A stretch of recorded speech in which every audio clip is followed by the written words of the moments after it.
What's up, guys? In this video I'm going to be walking you through how you can fix common error that you may face whenever you upload your website online. Like most of the time when you upload your website online, you might discover that after uploading, the website might not be showing. It might be showing as the default WordPress theme, just as you've seen here. So now in this video I'm going to be showing you how you can easily fix this. That's after uploading your website and you notice it keeps showing like this. In some cases it might be even be working well on on your system, that's on desktop, but once you maybe preview it on your phone, it might still be showing the default WordPress layouts as in site. So what I'm going to quickly show you how to fix this error. So I usually used to encounter this error before, and then what I used to do, I would have to delete the installation and reinstall again after. So which I was actually doing, although it normally used to fix the issue for me, but I feel that is the wrong way of going about it, or it's much more stressful. So in this video I'm going to be showing you the easiest way to fix that error. So without further ado, let's go straight into the tutorial.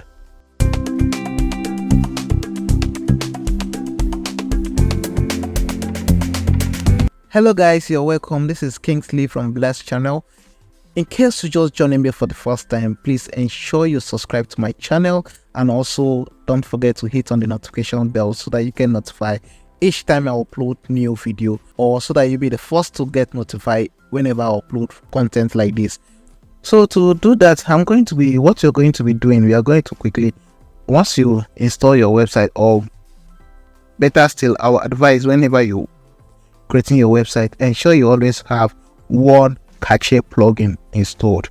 Like for example, most of the time I usually use Lightspeed Cache. You can see I usually use Lightspeed Cache. You can also use Total Cache. Any cache plugin you wish to make use of, you can make use of it, but I mostly use either this cache, or I use Total Cache, or I use WP Rocket. So that's mostly the three cache plugins I mostly use for my website. So now to fix this, once you've installed your website, that you've migrated your website to the online server, and you discover that it's not showing you this particular, as in the website you're working is still showing the default WordPress site, what you're going to quickly do is to go ahead to the plugin section. That's if you after uploading your dashboard, your admin dashboard should be working perfectly well,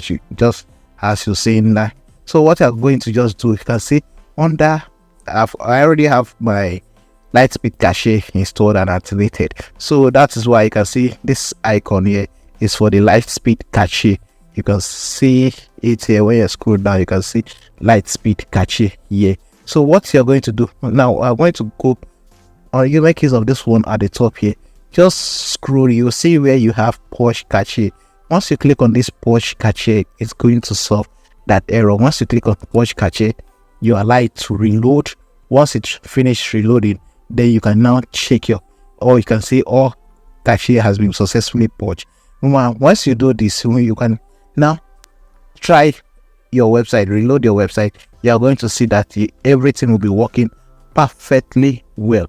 When I mean perfectly well, it's going to be working perfectly well. It will just clear off the cache for you and your cache for you, and then all your website will be loading perfectly well. You can also make use of, in case you can just make use of any other cache plugin you want to make use of. Like you can decide to use, you can just search for cache.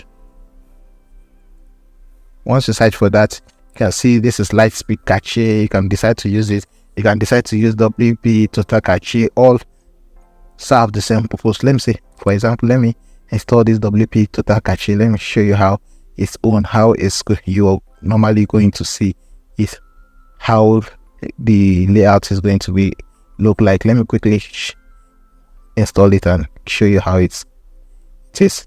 So activate it. So now you can see I've installed and activated the WP Total Cache. Now you can see on that, initially you were not seeing this one side here. So now you can see for WP, this is for Lightspeed Cache, then this is for WP Cache. Every of them has the way they display theirs. So now you just hover on it, you can see port or cache. It will still serve the same purpose. Okay, for that of this, you can see it down here, Lightspeed Cache. You can see it's on here, put total. You can see page cache. So you can just use any of the cache plugin you want to make use of. But once you do that, you push on the cache and refresh your website should be working perfectly well. So in case you actually had that particular issue, I believe this might have solved the problem. In case it doesn't solve the problem, please just drop in the comment box below so that I will know. You tell me what you're still facing, and probably I can come up with better ideas on how you can be able to solve that particular issue. But I want to advise you, whenever you are doing this thing, ensure you don't have like 2 cache plugins installed on your website at the same time, just to avoid conflict. So you can deactivate one. You can see I'm deactivating the second one I installed, so you can deactivate it and delete it so as to do this thing, so that your website won't be having conflicts with cache, or cache plugins wouldn't be having conflict. So that's it. So I believe you might have learned a lot from this video. So in case you find this video helpful, you can hit this like button and ensure you subscribe to my channel, in case you've not yet subscribed to my channel, and turn on the notification bell so that you get notified each time I upload a new video. Until next time, this is where I'm going to stop. Bye for now.